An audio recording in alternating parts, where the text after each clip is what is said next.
peine arrivés à Port-au-Prince, nous basculons dans le chaos haïtien. La rue est barricadée par les manifestants, des journalistes ce jour-ci.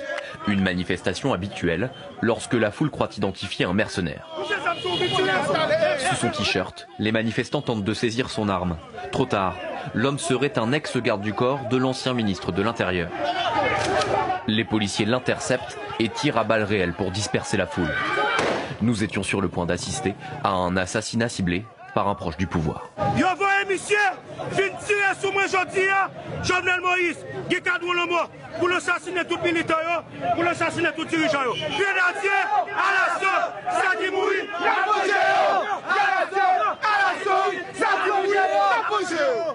2 mois qu'Haïti survit au rythme des manifestations et des barricades de rue. Un seul mot d'ordre, la démission du président haïtien Jovenel Moïse. Plusieurs fois par semaine, des opposants se réunissent de manière spontanée.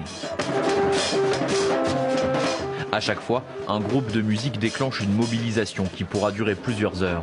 Un air de carnaval, mais ne vous y trompez pas, la colère est immense. Il faut que Jovenel quitte le pays, parce que Jovenel, il te dit là-bas, le peuple a mangé, il a mis manger dans l'assiette peuple là, il te dit là-bas, il a mis l'argent dans la poche peuple là, depuis qu'il est monté à ses menti là-bas, peuple là. Des promesses de campagne non tenues et un enchevêtrement d'affaires de corruption.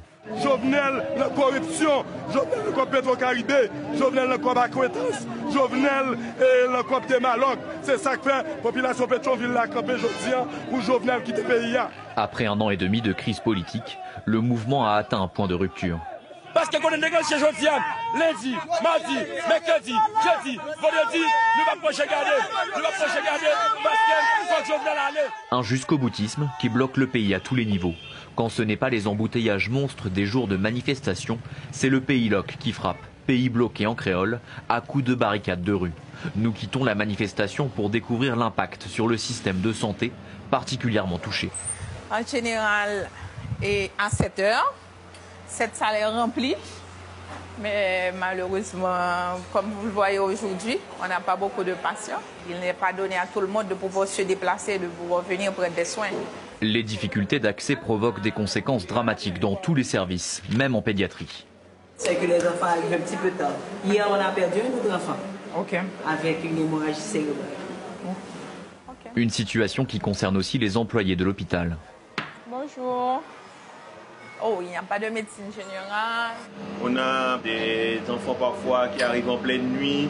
Le médecin de garde a besoin d'un spécialiste. Le spécialiste ne peut pas arriver parce qu'il y a des barricades ou il y a des tirs sporadiques la nuit, donc on ne peut pas arriver sur place. Des médicaments aux équipements, la gestion des stocks est encore plus compliquée. La directrice compte ses bonbonnes d'oxygène, moins du quart est plein. Si on n'a pas d'oxygène, imaginez-vous, un hôpital ne peut pas fonctionner sans oxygène. De son côté, l'éducation est au point mort. La rentrée scolaire n'a jamais vraiment eu lieu. Aller à l'école est devenu risqué pour Martha. Les petits à l'école, peuple typique a ouvert l'école. On a bâti les mettre uniforme sur yo chéri uniforme timonio parce que yo dit timonio pour venir en cachette l'école là. Depuis yo jeune l'école qui est ouverte, il y a boulé. Chaque institution est ciblée.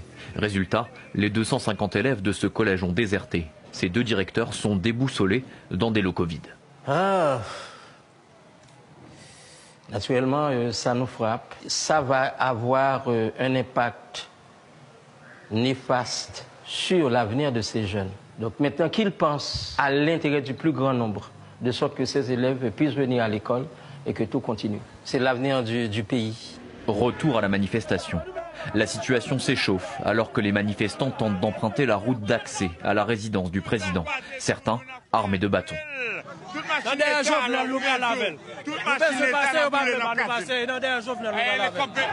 La police est débordée. Sans sommation, ils tirent en l'air à balles réelles et dispersent la foule au gaz lacrymogène. Puis, une chasse à l'homme s'engage. À couvert, des Haïtiens ont peur mais soutiennent le mouvement. Revendication encore, libre pour nous, si pas de voyer roche, nous tapons mourir par balle, nous tapons sortir dans l'arrière, nous manifester comme ça. Des scènes de panique surviennent. Certains manifestants caillassent ceux qui maintiennent leur activité. Commerçants et passants se retrouvent désemparés. Les stations essence tentent de se protéger. Nous, dès que nous connaissons presque arrivé, nous sommes fermés. Parce que chaque manifestant ont passé en colère.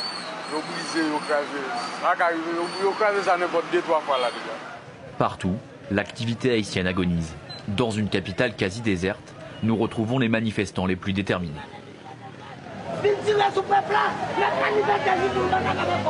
Et déjà, les premiers blessés.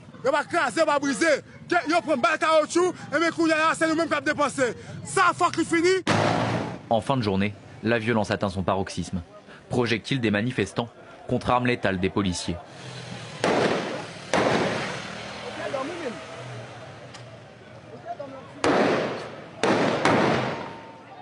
Selon l'ONU, 42 personnes sont mortes, dont 19 tuées par la police depuis mi-septembre.